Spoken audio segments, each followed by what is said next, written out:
शुभाशीष बच्चों, welcome to Shobha Hindi academy. आज हम पढ़ेंगे 9वीं कक्षा की पहला चैप्टर दुख का अधिकार।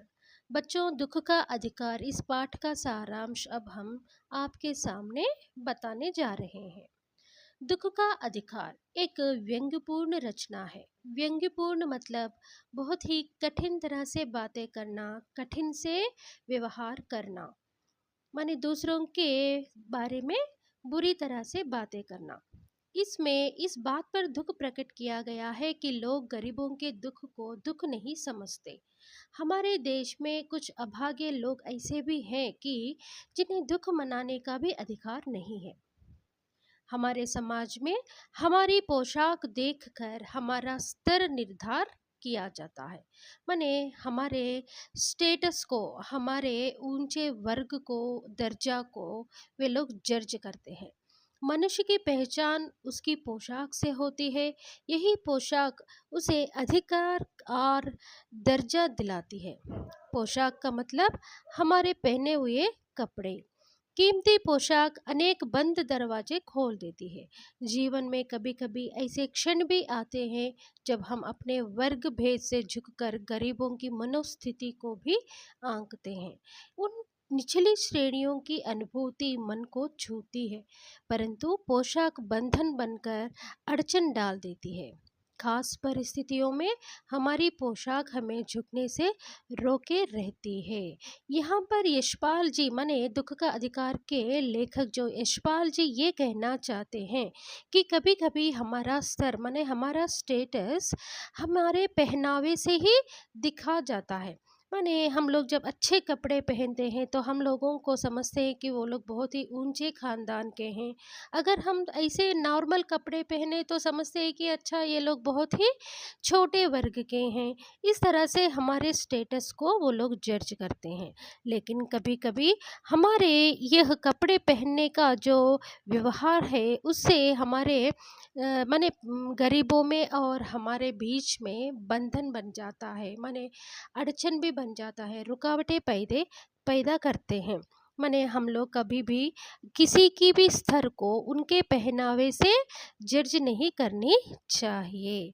इसी के बारे में यहाँ पर एक छोटी सी कहानी को यशपाल जी बता रहे हैं। क्या है वो कहानी, अभी हम देखेंगे। खरबूजे बेचने वाली घुटनों में मुंह छुपाकर डलिया में कुछ खरबूजे रखकर रो रही थी। उसकी पोशाक को देखकर कोई भी खरबूजे खरीदने के लिए आगे नहीं बढ़ रहा था। बाजार में खड़े लोग उसे धिक्कार रहे थे तथा तरह तरह की बातें बना रहे थे। वे कह रहे थे कि सूतक लगे हुए हैं। एक आदमी ने घृणा से थूकते हुए कहा, क्या जमाना है, जवान लड़के को मरे पूरा दिन नहीं बीता और यह बेहया दुकान लगा के बैठी है। एक ने लापरवाही से कहा कि इन कमीनों का धर्म ईमान कुछ नहीं, बस रोटी का टुकड़ा ही सब कुछ है।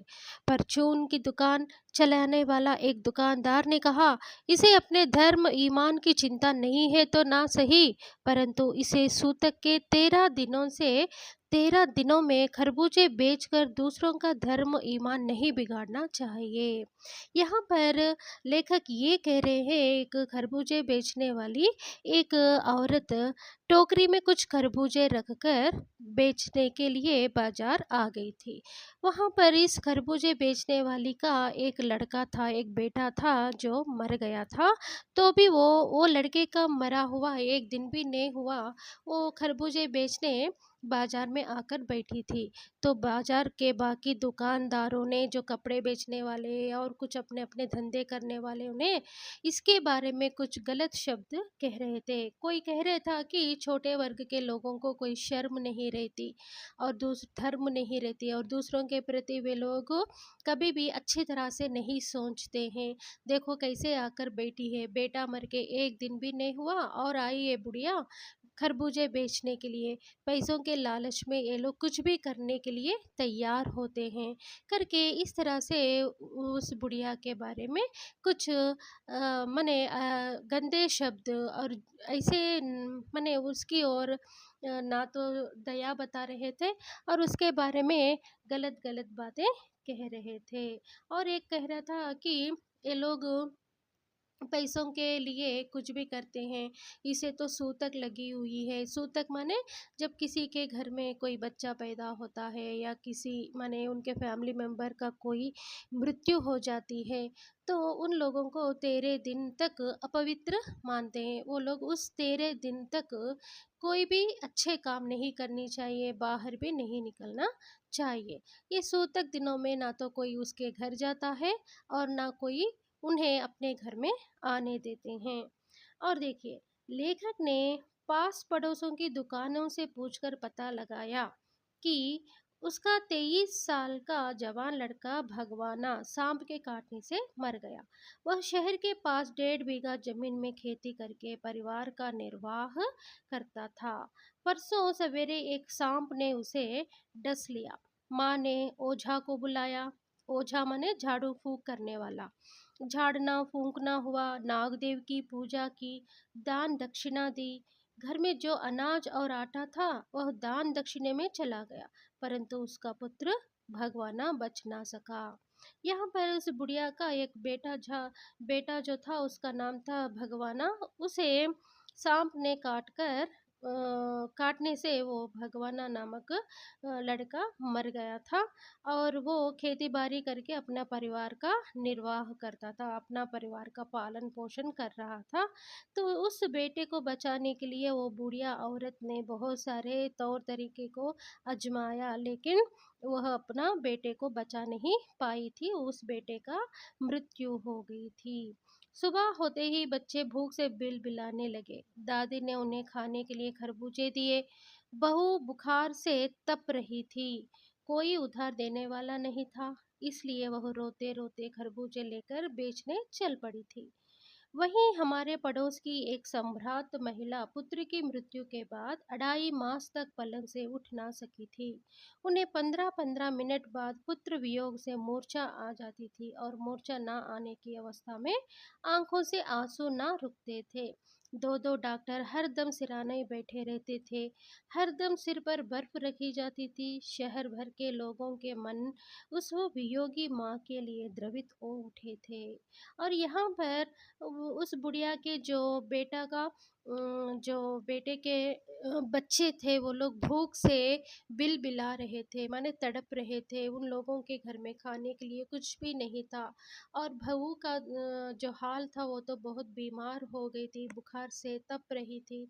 और बुढ़िया कुछ ना कर सकती थी, बच्चे तो बहुत भूखे थे, इसीलिए वो खरबूजे लेकर बाजार में आकर बैठ गई उन खरबूजों को बेचने के लिए। और उसी पड़ोस में एक संभ्रांत माने उच्च वर्ग के महिला के घर में भी उस उच्च महिला की घर में भी उस उच्च महिला का बेटा का मृत्यु हो गया था। तो उनके घर में उस महिला का जो ट्रीट था वो अलग से था। उसे उसके बेटे की याद आई तो मूर्छा हो जाती थी, माने बेहोश हो जाती थी। तब वो बेहोश होकर उठ जाती थी, तब उसे आंखों से पानी आते रहता था, माने उसके बेटे का बहुत याद आती थी। और हर दम दो दो डॉक्टर उसकी देखभाल करते थे, उसे सिरहाने ही बैठे रहते थे। उसके सर पर जो बर्फ से बनाया हुआ एक पैकेट को उसके सर पर रखा जाता था। और बहुत सारे लोग माने शहर के आसपास लोग और पड़ोस लोग उसकी ओर बहुत ही दया से देख रहे थे। अरे बेचारी का बेटा मर गया, कितना बुरा हुआ करके ऐसे बातें करते थे।